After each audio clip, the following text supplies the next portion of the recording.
श्री राधे।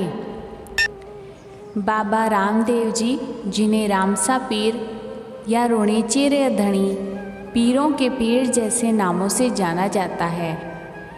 भक्तों, राजस्थान के ये एक प्रसिद्ध लोक देवता हैं।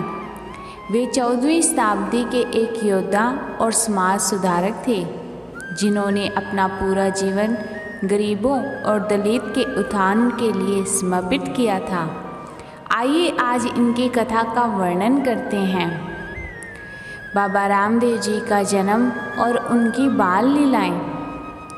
बाबा रामदेव जी का जन्म विक्रम संवत 1409 में बाड़मेर जिले के उड़ू कश्मीर गांव में हुआ था। उनके पिता का नाम राजा अजमल जी तंवर और माता का नाम मीणादे था।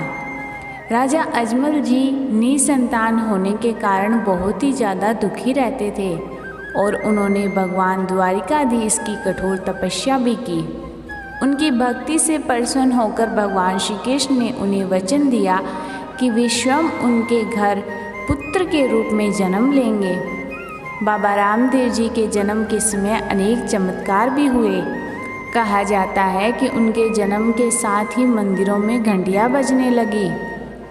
महल में रखे सारे पानी में दूध का रूप ले लिया था और घर में कुमकुम के पैरों के निशान बन गए थे। बचपन से ही उन्होंने कई चमत्कार भी अपने भक्तों को दिखाए थे। एक प्रचलित कथा के अनुसार एक बार उनकी माँ मीणादे ने उन्हें कपड़े का घोड़ा ला दिया था। रामदेव जी उस घोड़े को आकाश में लेकर उड़ाकर दिखाया, जिससे सभी लोग आश्चर्यचकित हो गए थे और उनके बचपन के इन चमत्कारों के कारण उन्हें देव पुरुष के रूप में जाने लगा। उस समय पोखरण क्षेत्र में भैरव नामक एक राक्षस का आतंक हुआ करता था। वह लोगों को डराता और उन्हें परेशान भी करता। बालक रामदेव जी इस राक्षस को आतंक से समाप्त करने का निश्चय किया। उन्होंने अपनी दिव्य शक्तियों से भैरव राक्षस का वध किया और पोखरण को भय मुक्त किया। इस घटना के बाद उनकी ख्याति दूर दूर तक फैल गई। लोग उनकी चर्चा करने लगे।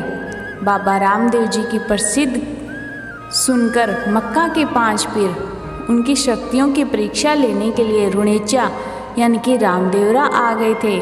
रामदेव जी ने उनका स्वागत किया और उन्हें भोजन का निमंत्रण भी दिया। पीरों ने कहा कि वे अपने बर्तनों में ही भोजन करते हैं, जो वे अपने साथ नहीं लाए। रामदेव जी मुस्कुराते हुए उनसे कहा कि आप आंखें बंद करें। जब पीरों ने आंखें खोली तो उनके अपने बर्तन उनके सामने रखे हुए थे। इस चमत्कार को देखकर पीर बहुत ही ज़्यादा प्रभावित हुए। उन्होंने रामदेव जी को पीरों का पीर कहा। तभी से वे रामसा पीर के नाम से भी पुकारे जाने लगे और हिंदू मुस्लिम दोनों समुदाय में समान रूप से पूजे जाते हैं। बाबा रामदेव जी ने समाज में फैले हुए छुआछूत, जातिवाद जैसी कुरीतियों को दूर करने का अथक प्रयास भी किया।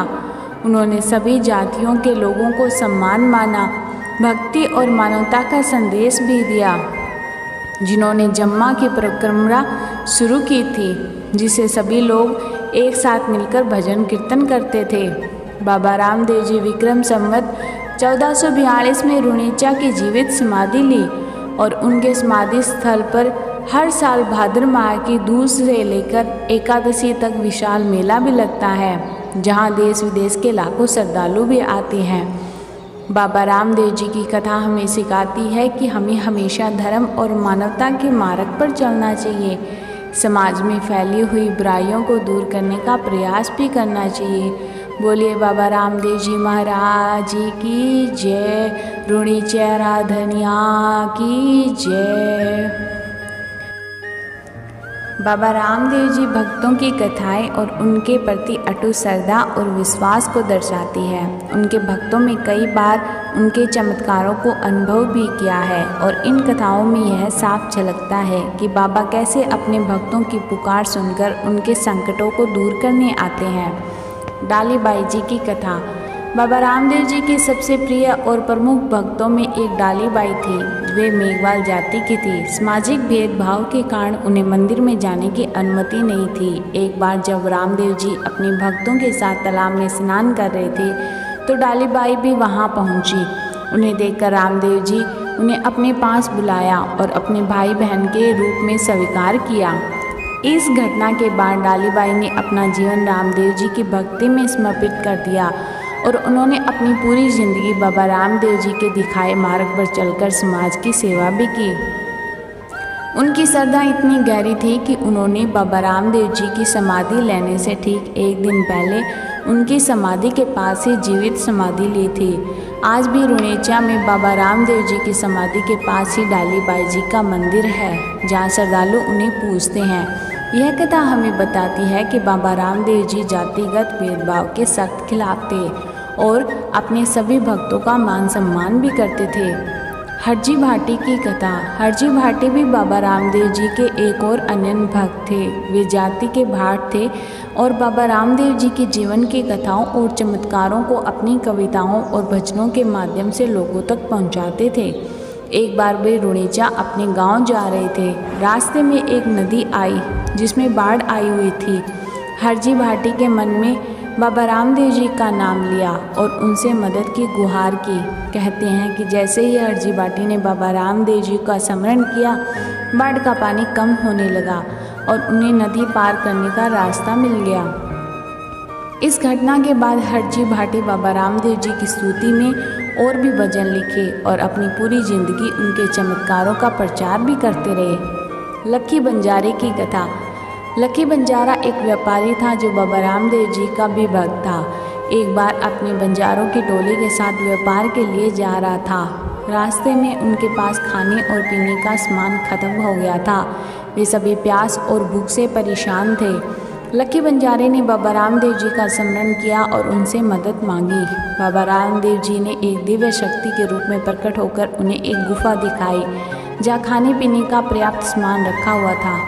लक्की बंजारे और उसकी पूरी टोली ने उस सामान से अपनी भूख और प्यास बुझाई और बाबा रामदेव जी का धन्यवाद किया। इस चमत्कार के बाद लक्की बंजारा और उसकी टोली ने बाबा रामदेव जी की भक्ति को अपने जीवन का अहम हिस्सा बना लिया था। ये सभी कथाएं हमें बताती हैं कि बाबा रामदेव जी अपने भक्तों की पुकार से तुरंत सुनते हैं और उनकी मदद के लिए हमेशा भी तैयार करते हैं। उनकी भक्ति केवल समुदाय तक सीमित नहीं है, वे सभी जाति धर्म लोग उन्हें अपना पीर समझते हैं। बोलिए बाबा रामदेव जी महाराज की जय, रुणेचा राधनिया की जय, डाली बाई की जय। आपको कथा कैसी लगी कमेंट सेक्शन में ज़रूर बताइएगा और साथ ही साथ कमेंट सेक्शन में बाबा रामदेव जी ज़रूर लिखिएगा और हमारे चैनल को लाइक और सब्सक्राइब ज़रूर कीजिएगा ताकि हम आपके लिए इसी प्रकार रोज़ नई कथाएं लेकर आए। धन्यवाद।